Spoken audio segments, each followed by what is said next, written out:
Thank you, Ate Macy. So sweet, Ate Macy. Sino nagbigay niyan? Si Ate Macy. Si Ate Macy.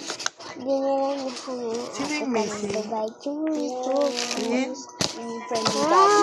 Bigay sa'yo? Saan ka pupunta? Ba't Sa yung amin ni damit mo? ate. Uwi daw siya. Hala! Mapalik ka sa birthday ni Lolo Donnie. Doon na kayo manggagaling. Ito naman. Doon na kayo manggagaling. Siya lang po uwi. Ala, pumunta ka sa birthday ni Lolo Donnie. Magagalit yun. Ang sarap. Wala ka pang vitamin. Uwi ka na. Dali mo yan mo. Kaya siya babalik. Baka sa ano na lang. Sa 20. Kasi bala ko siyang enroll ng swimming sa siya na. Babantay. Wala naman akong trabaho. Minum kang gatas kay Mama Mila, ha? Ha? Kasi inom ka ng maraming tubig pagkatapos mo uminom ng gatas kasi mas nawala pa ng gatas sa katawan. Saka sa birthday ni Lolo Donnie, nakalista ka doon.